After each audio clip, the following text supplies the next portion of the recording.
like all schools, it wasn't bad, but they wanted me to go to grammar school. So there was a lady, an old lady called Mrs. Hubbard. Nice lady, gave me sharp sweets. But then she used to poke me in the back when I was doing exams. Come on, Andy, you can do better, you know. You can do better. And of course, every school you get, there's bullies and whatever.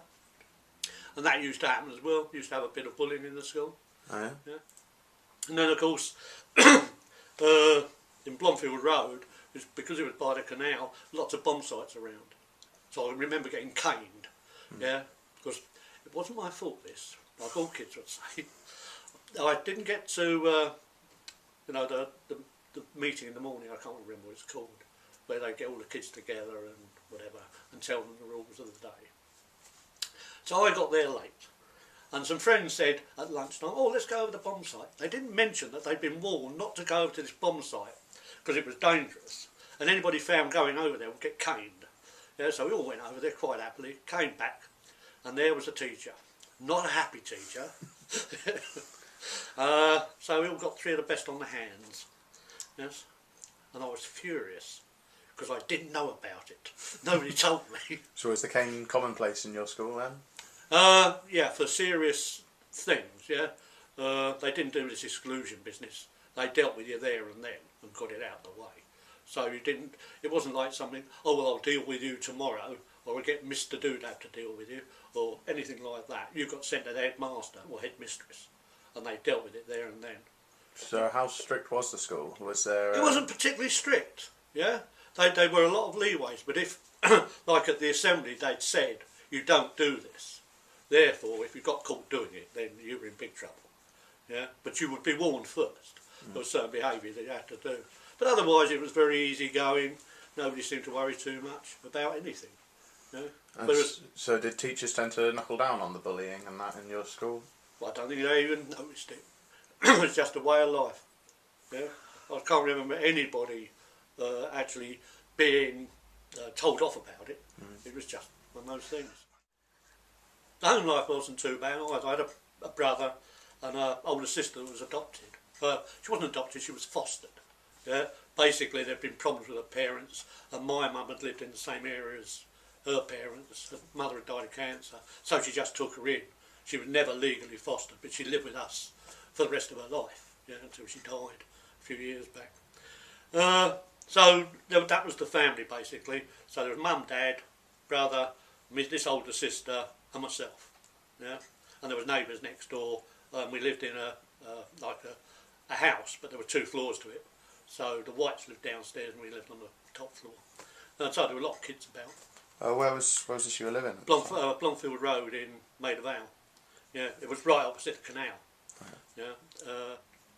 So we lived in Blomfield Road, as I say, and we used to play with the kids opposite. And there was ways you could climb up the walls and stuff like that. So, but you didn't have this kind of fear with kids you've got now of letting them out of the house. Most of the kids would just play in the street. You know, they'd play football, or you'd go out to somebody's garden and play in their garden and whatever. So it was a very different approach to things. Was there a much more trusting environment? Oh yeah, there was a lot more trust in the environment, because the neighbours all knew one another.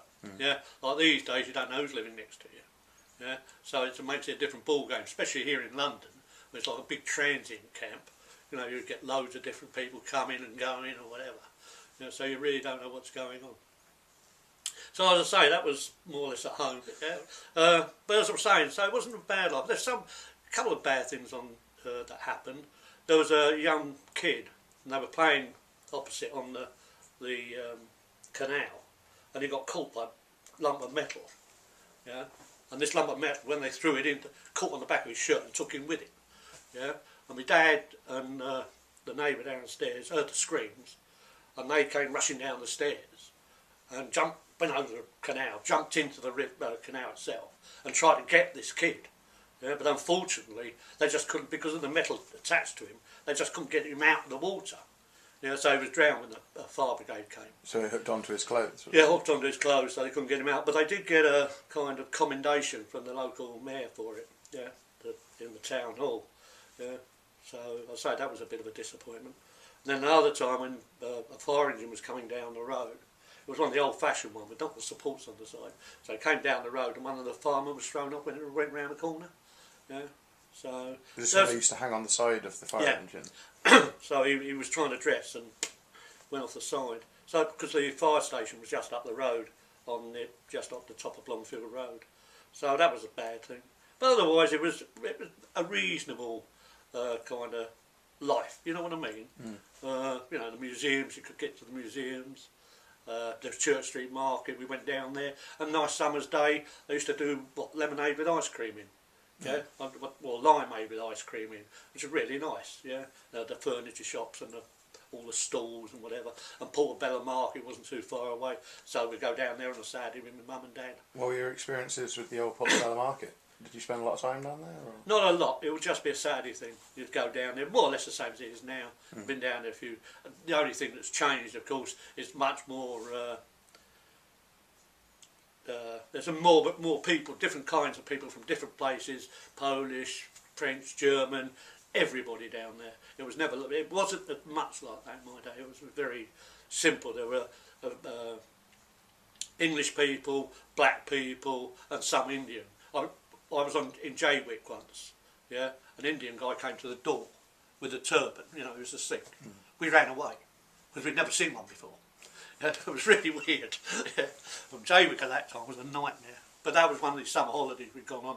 There was my dad couldn't go because of work, so it was me, mum, my sister, her sister, her proper sister, and my brother. Yeah, but the 4 kids looked at this bloke and just ran. We couldn't figure out. My mum had to stand on her own. So diversity has changed a lot since then, yeah. Yeah, it was amazing. We used to get regular holidays. We weren't a well-off family. We still got regular holidays. Yeah, my dad made sure we got holidays. And always Christmas. He worked on the dust. Yeah, and in later years I heard he got me this big yacht. He found it and refurbished it for me for Christmas and things like that. So he didn't have a lot of money, but like a lot of other countries still do. You don't, like Polish girl was telling me, you don't throw things away. You don't have these boot fairs or whatever. You're not that affluent.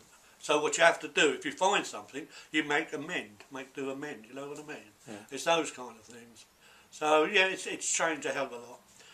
When we left Longfield Road, we moved to a brand new estate called Hallfield Estate in Paddington. It was brand new. It won all these prizes for design and things like that. After 5 years it was rubbish. Damp was coming through the walls and things like that. Not in all the flats, in some of the flats. And now this was a different ball game again. The thing about the flat situation, it was a big estate, so you used to get gangs, but not gangs to the level you get them today. They didn't carry, but if you bumped into them wrongly, then you may have a fight on your hands or something like that. So there were things like that, rather petty things in some ways. And we lived opposite a house there, and there was a woman who used to be on the Palladium, yeah. And one evening there was a big bang outside the house, so we all rushed to the balconies, and there was a bloke laying on the ground.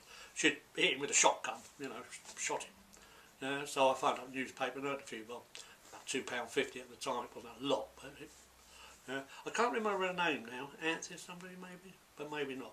I don't remember. But it certainly was that she'd shot him because he was climbing up the scaffold to get into the house. Yeah. The flats weren't too bad actually, because I always remember that even there the parents could see you downstairs. Later on it got to a point where some of the parents wouldn't let the kids out, yeah, because you were 9 stories up, yeah, so you couldn't see or whatever. And we were talking about corporal punishment, yeah, how different it is now. I was playing football with some mates on some grass there, and someone came out and stopped doing that, and I said, I didn't say sod off, I said, would you go away please? Now she went and told my dad and he hit me. Yeah. No, he said, that's not behaviour I expect from you. Yeah? And he would do that himself. There was no good saying, oh, the school's to blame and this is to blame. Yeah, it was your responsibility, your kids, your responsibility. But that seems to have changed as well.